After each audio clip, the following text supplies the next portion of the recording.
Good morning friends. Friends हम start करते हैं class 9 science and in class 9 there are 3 classes means 3 parts physics, chemistry and biology.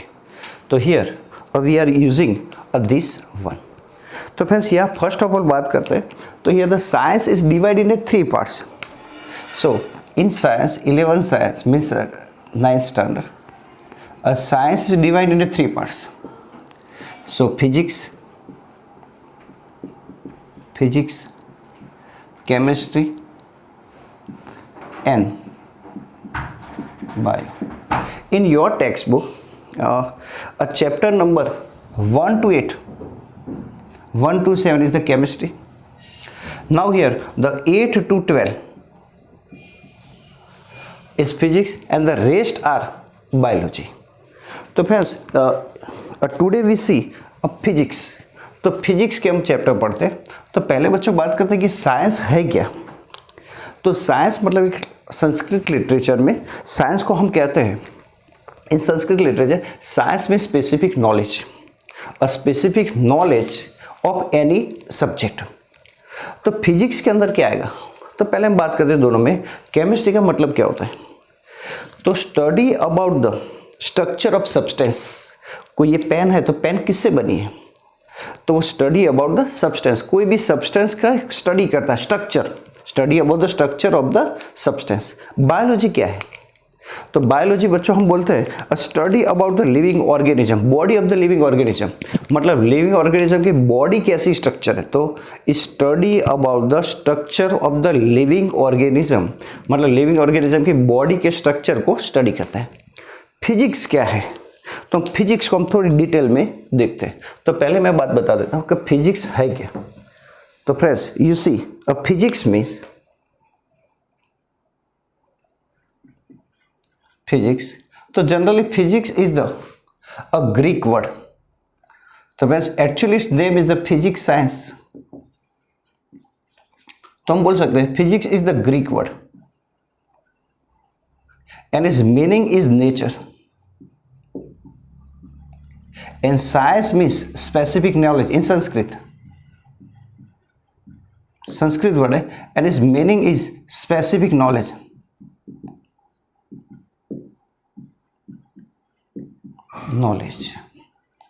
So what is meaning of the physics science? So specific knowledge of nature is called the physics.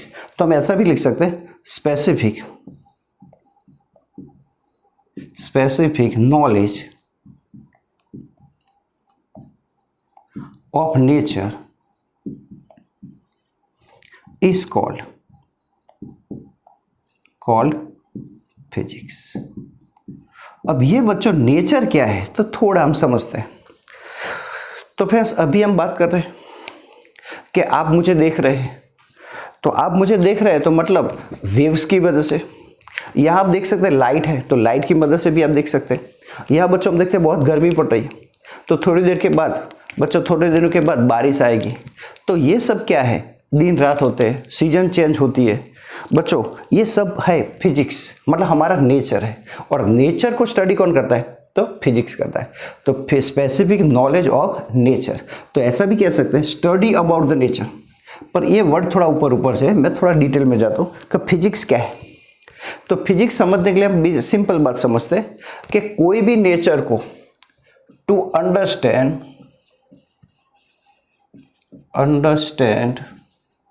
nature in detail is called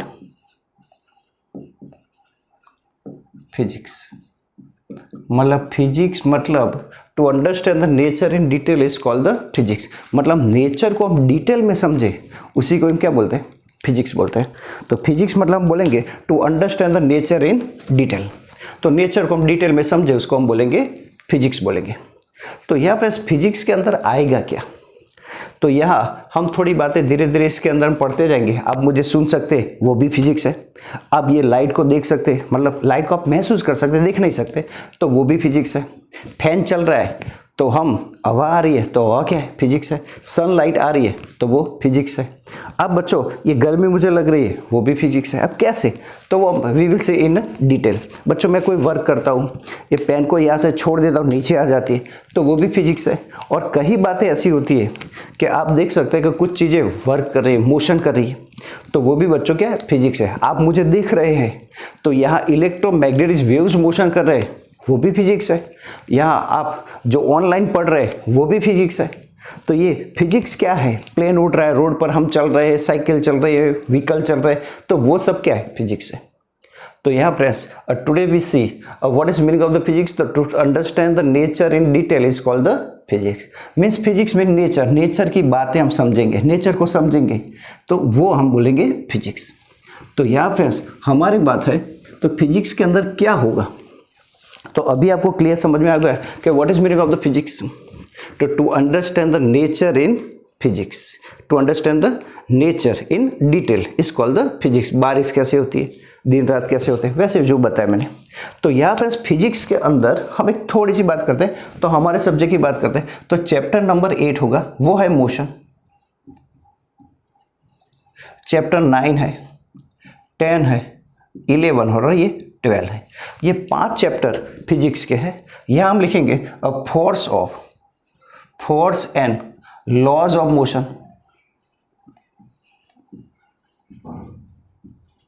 friends 12 chapter a gravitation.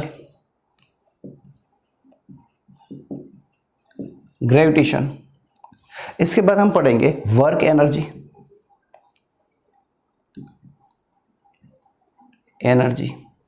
And last chapter है वो sound है।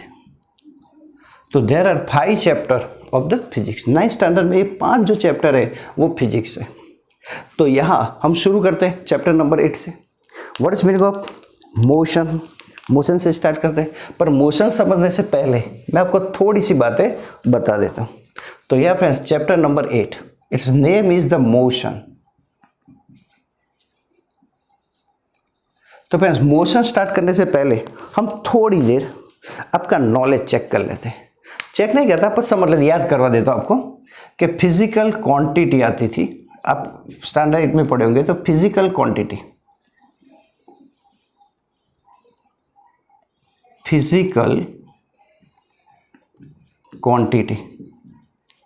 तो physical quantity क्या, तो quantity which can measure is called the physical quantity. A quantity which can measure is called the quantity. A quantity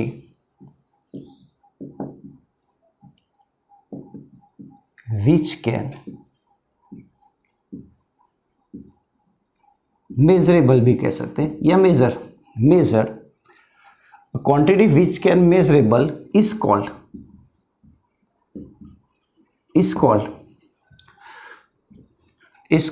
physical quantity.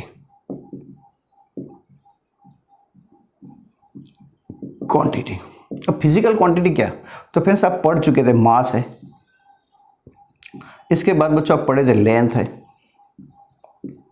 Distance है। बच्चों कई बार हम यूज करते हैं टाइम है।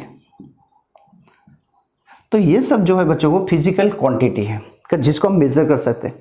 अगर आपको बच्चों मुझे अपना ये पेन का मास मेज़र करना हो तो आप तुरंत का एक पेन का मास हम मेज़र कर सकते हैं। वो बीम बैलेंस आते हैं जो तुला बोलते हैं, तो उससे हम मेज़र कर सकते हैं। लेंथ मेज़र करनी हो तो आप बोलेंगे स्केल से मेज़र कर सकते हैं। मैं बोलूँ ये बोर्ड कितना लंबा है, ये स्केल कितनी है, तो आप तुरंत स्केल लेके मेज़र करेंगे। बच्चों अगर मैं बोलूँ कि आपके घर से आपके स्कूल का डिस्टेंस कितना है, तो आप डायरेक्ट ये कहेंगे तो 10 kilometre, 15 kilometre, 20 kilometre, 5 kilometre, 2 kilometre. और मैं बोलूँ टाइम कैसे मेज़र करेंगे, तो आप मुझे तुरंत अपनी रिस्ट वॉच बताएंगे, तो हम टाइम ऐसे मेज़र कर सकते हैं। तो a physical quantity which can measurable is called the physical quantity. तो क्वांटिटी मीन्स मतलब हम बोलेंगे फिजिकल क्वांटिटी। ये सब है mass, length, distance, time, speed, acceleration, force, work, energy, torque, electric field, electric current, resistance, potential difference etcetera is called the physical quantity. अब friends ये physical quantity है तो कितने टाइप्स की, तो यहाँ बच्चों आप जानते थे कि मान लो कि आपकी मम्मी ने आपको बोला कि जा चीनी लेके आ मार्केट में से, तो आप तुरंत बोलेंगे कितनी लानी है। तो मतलब चीनी है वो मास बताता है, तो आप बोलेंगे 1 किलोग्राम लानी है, तो मान लो कम लानी हो तो हम बोलते हैं ग्राम, अगर ज़्यादा लानी हो तो आप बोलेंगे किलोग्राम। कई बार आप टन वर्ड भी यूज़ करते हो, 1000 kg मतलब 1 टन होता है, क्विंटल होता है 100 kg। जो गेहूं का बोरा आता है तो हम बोलते हैं 5 मण गुजराती में, पर कई बार ऐसा होता है कि वो 100 टन होता है, 1 क्विंटल।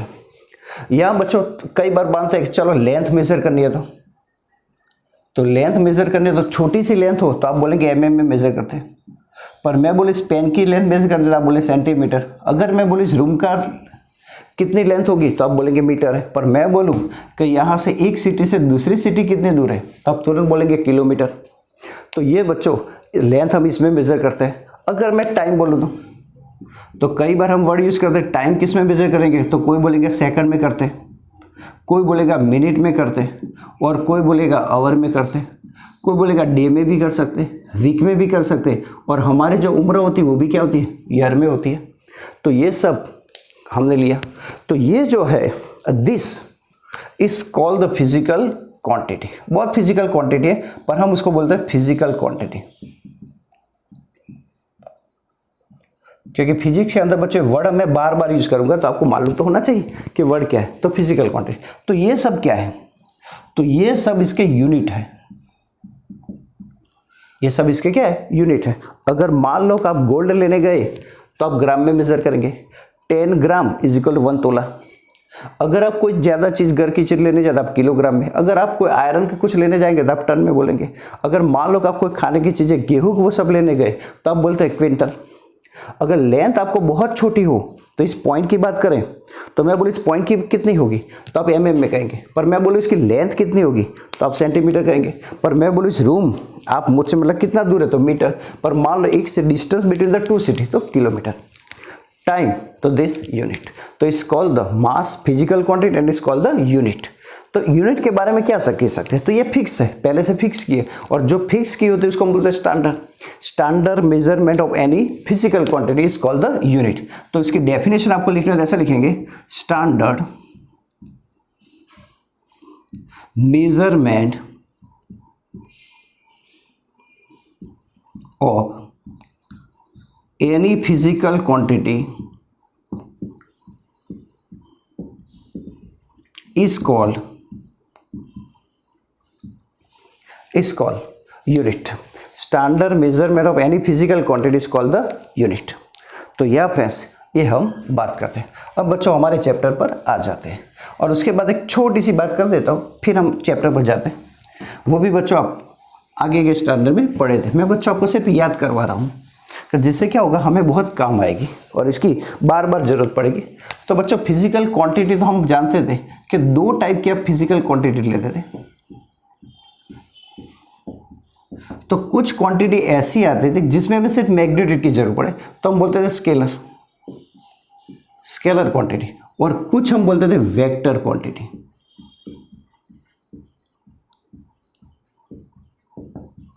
तो मैं बताऊंगा स्केलर क्वांटिटी क्या है। To describe the any physical phenomena, only magnitude, only value is necessary।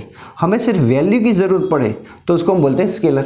Suppose मास है तो मास की कोई डायरेक्शन नहीं होती तो मास वो क्या है, स्केलर है। सपोज मैं बोलूँ लेंथ तो लेंथ में कोई डायरेक्शन की ज़रूरत नहीं थी तो वो क्या है, स्केलर। मैं बोलूँ टाइम तो टाइम के अंदर कोई डायरेक्शन की ज़रूरत नहीं होती। पर मैं यहाँ बोलूँ वेक्टर क्या होगी, तो यह मैं बोलूँ कि मेरे पास a mass of body is 10 kg। तो जो 10 है वो क्या है, तो वो है वैल्यू। तो सिर्फ हमें वैल्यू की ज़रूरत पड़ती है। मैं बोलता हूँ कि अभी घड़ी के अंदर बच्चों 9:05 हुई है, तो 9 बजे वो क्या है, तो वो वैल्यू है। यहाँ फ्रेंड्स मतलब सिर्फ ओनली वैल्यू इज रिक्वायर्ड, तो इस कॉल्ड द स्केलर क्वांटिटी। अब फ्रेंड्स वेक्टर क्वांटिटी, तो here a value and direction, a description of physical quantity value as well as direction is important is called the vector quantity। vector quantity तो मैं बोल सकता हूँ velocity, acceleration और बच्चों force etcetera.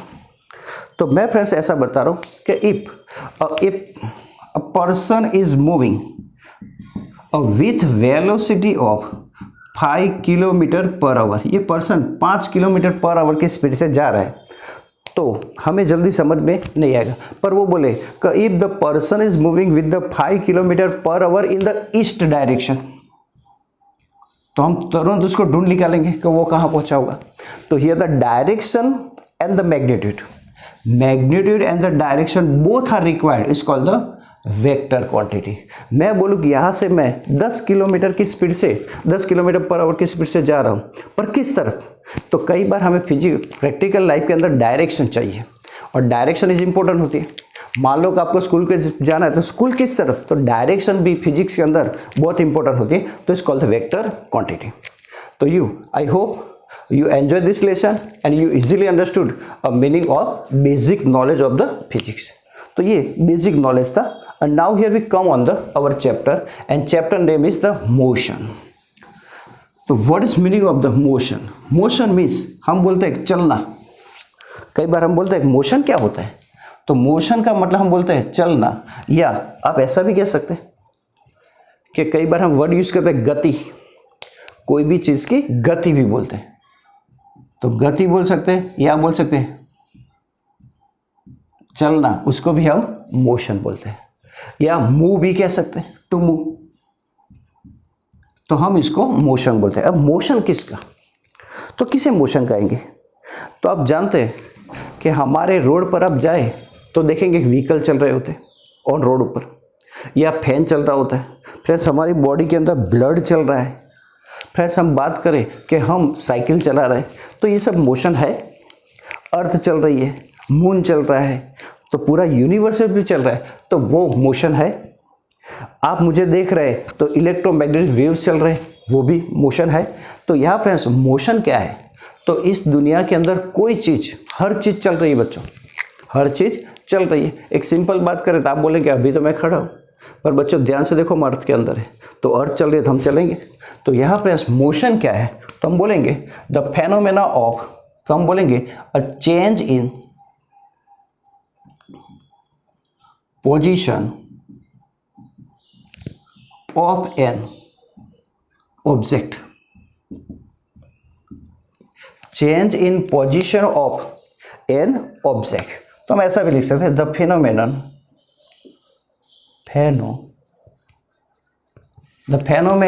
Of change in position of an object, मतलब object की position change हो रही है, तो हम इसको बोलते हैं मोशन। एक सिंपल बात करते हैं, तो आप समझ लो कि यहाँ पर मैंने हमारे क्लास ये समझो, और यहाँ पर बोर्ड है हमारा ब्लैक बोर्ड, या अभी तो ग्रीन बोर्ड बोलते हैं, तो ब्लैक बोर्ड है, और यहाँ पर अलग अलग स्टूडेंट्स आ चुके हैं। तो यहाँ जो ब्लैक बोर्ड है, यहाँ से अलग अलग स्टूडेंट्स, तो एक स्टूडेंट्स यहाँ है, एक स्टूडेंट्स यहाँ बैठा है, एक स्टूडेंट्स यहाँ बैठा है, एक स्टूडेंट्स यहाँ बैठा है, एक यहाँ है और एक यहाँ है। ओके, ये यहाँ बैठे, मैंने उसको सोशल डिस्टेंसिंग में रखा है, ऐसे समझे तो भी चलेगा। यहाँ बच्चों आपका टीचर है, तो आप कंसिडर करना कि आपका टीचर है, ऐसा नहीं होगा पर अच्छा होगा, मैं ऐसा बनाऊंगा। तो ये आपका टीचर है। अब ये टीचर से इस बच्चे का डिस्टेंस मान लो कि 5 मीटर है, इसका 2 मीटर है, ये सेकंड नंबर के बच्चे का मान लो कि 6 मीटर है, इसका डिस्टेंस 8 मीटर है, थोड़ा ज़्यादा है इसलिए इसका डिस्टेंस मैं बोल देता हूँ कि ये 7 लिखा है मैंने, 7 मीटर है, तो ये 8 मीटर कर देता हूँ। और ये जो बच्चा है लास्ट में, तो वो 10 मीटर दूर है, ऐसा है। तो सबका डिस्टेंस देखो है। अब ये ऐसा होगा कि आपका टीचर क्लास में खड़ा नहीं रहता, घूम रहा है, तो ऐसे करके वो यहाँ आ गया, तो मतलब आपका टीचर यहाँ से थोड़ा यहाँ आ गया, यहाँ आके खड़ा हो गया, तो क्या होगा, तो अब ये डिस्टेंस इसका 5 रहेगा, तो देखो इसका थोड़ा नज़दीक आ गया, तो ये 3 हो जाएगा। फिर इसका देखो ये बढ़ गया, तो आप ये कह सकते हैं 4 हो गया। फिर आप देखेंगे ये, तो देखो थोड़ा चेंज हो गया तो थोड़ा दूर हो गया 7 मीटर है, पर इसके थोड़ा नज़दीक आ गया तो ये 6 हो गए। अब ये थोड़ा और ज़्यादा हो गया तो 8 था पहले, तो इसकी जगह मैं कह देता हूँ 9 मीटर हो गया। ये थोड़ा नज़दीक आया तो हम कह सकते हैं कि ये 9.5 मीटर हो गया। तो देखो क्लास के अंदर टीचर अपनी जगह बदल रहा है, थोड़ी देर के बाद यहाँ, तो हर बच्चे से उसका डिस्टेंस क्या होगा, बदलता जाता है। तो बदल जाता है मतलब क्या हुआ, पोजीशन ऑफ ऑब्जेक्ट चेंज। तो यहाँ ऑब्जेक्ट कौन है, तो आपका टीचर वो ऑब्जेक्ट है, और उसकी पोजीशन इन सब बच्चों के रिस्पेक्ट में क्या हो रही है, चेंज हो रही है। तो मतलब आपका टीचर क्या है, मोशन में। तो आप कह सकते हैं change in position of an object. तो ऑब्जेक्ट कौन, तो आपका टीचर। आपके टीचर की पोजीशन चेंज हो रही है, तो मतलब change in position of an object is called the motion. तो यह फ्रेंड्स, अगर कोई ऑब्जेक्ट की पोजीशन चेंज हो रही है तो हम उसको बोलते हैं मोशन। एक और बात करते हैं कि मोशन किसे बोलते हैं। एक और सिंपल एग्जांपल लेते हैं। तो मान लो बच्चों आपका ये घर है, मैं यहाँ कंसीडर करूँगा आपका होम है, और आप चलो स्कूल में आए, तो आपके घर से ये स्कूल है हमारी, ये पूरी स्कूल में बताता हूँ, थोड़ी बड़ी बताऊँगा। ये स्कूल है और ये स्कूल है, तो यहाँ स्कूल तक यहाँ आपके स्कूल का डिस्टेंस चलो 5 किलोमीटर है, पर मैं इसको ऐसा लिख सकता हूँ 5000 मीटर कह सकते हैं, मीटर में ज़्यादा अच्छा लगे। अब आप स्कूल में, तो आपका क्लास तो यहाँ है, तो आप यहाँ जाएंगे तो और ये 100 मीटर हो जाएगा, तो आप दूर कितने हुए, तो 650, उतना आप दूर है। अब मान लो थोड़ी देर के बाद ब्रेक पड़ती है, तो आप यहाँ पानी पीने आएंगे, तो आपका फिर से यहाँ आपके घर से डिस्टेंस चेंज होगा। आप चलो मैदान में, ये बच्चों ग्राउंड है, तो ग्राउंड में आप खेलने आए तो आपका डिस्टेंस घर से चेंज हो जाएगा। आप बच्चों बेंचेस पर बैठे थे, आप दूसरी बेंच पर बैठ गए, तो यहाँ बैठ गए, तो फिर आपका घर से डिस्टेंस क्या होगा, चेंज होगा। तो मतलब आपके घर से कहीं बाहर जाते, कहीं भी जाते, तो आपका डिस्टेंस घर से चेंज हो रहा है। तो position, change in position of object, तो आप ऑब्जेक्ट है और आपकी पोजीशन घर के रिस्पेक्ट में या किसी के भी, मैंने तो घर लिया, आपको जो लेना वो ले सकते हैं, बोर्ड भी ले सकते हैं, स्कूल भी ले सकते हैं, स्कूल का गेट भी ले सकते हैं, अपना गाँव भी ले सकते हैं। तो उन सब से आपका डिस्टेंस कंटिन्यू चेंज हो रहा है, तो उसको हम क्या बोलते हैं, मोशन में। या हम बस की बात करें तो बस के लिए उसका घर कौन सा होगा, तो बस स्टॉप। तो यहाँ से बस स्टेशन जो बोलते हैं वहाँ से, तो वो पहले एक जगह पर जाएगी दूसरी जगह पर, तो उसका पोजीशन बदलती रहती है, तो हम उसको क्या बोलते हैं, मोशन। तो बच्चों आपको ये समझ में आया होगा, ये मोशन किसे कहते हैं। तो change in position of an object is called the motion.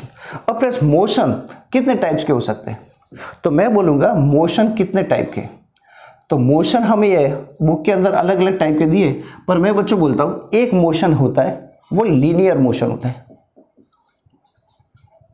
Linear motion बच्चों, इसके बाद हम बोल सकते हैं रोटेशनल या सर्कुलर मोशन,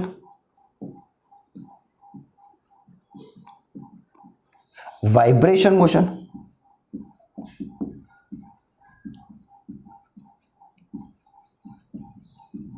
या कई लोग इसको बोलते हैं ऑसिलेटरी मोशन। तो ऐसे तो बहुत टाइप्स हैं, पर हम इतने ही लेते हैं। तो यहाँ फ्रेंड्स लीनियर मोशन क्या है, तो मान लो कोई एक सीधा ट्रैक है और यहाँ से एक कार जा रही है, तो ये कार जो मोशन कर रही है, तो motion of car on a straight road, सीधी जा रही है, तो हम उसको बोलते हैं लीनियर मोशन। अगर कोई बॉडी स्ट्रेट लाइन में जाए सीधी, तो हम उसको बोलते हैं लीनियर मोशन। बच्चों सर्कुलर मोशन, तो मान लो अर्थ है या मून है, तो वो अपना मोशन ऐसे सर्कुलर कर रही है, तो motion of earth, motion of earth, तो is called the circular motion. या बच्चों हम बोलते हैं motion of fan, also circular motion. Vibration motion क्या है, तो कई जगह पर मोशन होता है पर ऐसे वाइब्रेट, तो this motion is called the vibration. अब motion of a wire of the guitar, तो गिटार के वायर में हम ऐसे बजाते हैं तो वो मोशन होता है, तो इस कॉल्ड द वाइब्रेशन मोशन, या उसको ऑसिलेटरी मोशन बोलते हैं। मैं इस पेन को यहाँ से दूरी से बात दो फिर ऐसे करूँ तो इस कॉल्ड द वाइब्रेशन या ऑसिलेटरी मोशन, वो ऐसे करेगा। तो दिस टाइप द हमारे बाल फैन की हवा के कारण हिल रहे, वो प्लांट्स के जो लीव्स है वो ऐसे हिल रहे, घर के पर्दे हिल रहे, तो वो क्या होगा, तो वो वाइब्रेशन मोशन है, या उसको बोलते हैं ऑसिलेटरी मोशन। तो motion of our hair, a motion of a cloth, तो friends a motion of a piece of paper due to the effect of the fan. तो फैन यहाँ चल रहा था, नीचे कागज़ का पेपर रखा कर, वो भी मोशन करेगा। अभी आपके घर के ऊपर, मतलब आप देख सकते हैं घर के अंदर फैन के नीचे आप बैठे हैं तो आपके पेजेस हिल रहे होंगे बुक के, तो वो भी क्या है, वाइब्रेशन मोशन। तो यह 3 टाइप के मोशन है, linear motion, vibration motion and vibration, और बच्चों ये सर्कुलर मोशन। तो ये there are 3 types of the motion. कोई बताएगा linear motion? Okay, good. Linear motion means a motion of car on a road, a motion of a boy walk on a ground, a motion of two wheeler on a motion. बच्चों ये motion क्या होगा? A motion of a marker friend from falling down in the certain height, तो it's called the also linear because the one direction. तो motion in one direction is called the linear motion. Circular motion तो आप समझ चुके, a motion of the earth, motion of the planet, all the planets, and the motion of second hand in clock also it's called the circular motion. Motion of fan, motion of top, motion of merry-go-round, चकडोर बोलते हैं इसको, तो merry-go-round is called the circular motion. And vibration motion मतलब कई चीज़ें ऐसे हिल रही हो, हमारे बाल हिल रहे हैं फैन की हवा के कारण। बच्चों कई बार हम बाहर जाते हैं तो कोई पत्ते जो होते हैं प्लांट्स के वो हिल रहे होते हैं, तो वो बच्चों वाइब्रेशन मोशन है। Second name is called the oscillatory motion. तो यहाँ पर हमने मोशन की बात की। आपको बच्चों ये समझ में आया होगा कि मोशन क्या है। तो बच्चों नेक्स्ट वीडियो के अंदर हम मोशन के बारे में और डिटेल में देखेंगे। तब तक बने रहिए friends. Thank you very much. बच्चों आपको कोई भी चीज़ समझ में ना आए तो आप मुझे पूछ सकते हैं, आपके डाउट्स मुझे कह सकते हैं, कुछ भी प्रॉब्लम हो आप मुझे बता सकते हो। और फ्रेंड्स सुरक्षित रहिए, घर में रहिए। Thank you very much. Have a nice day.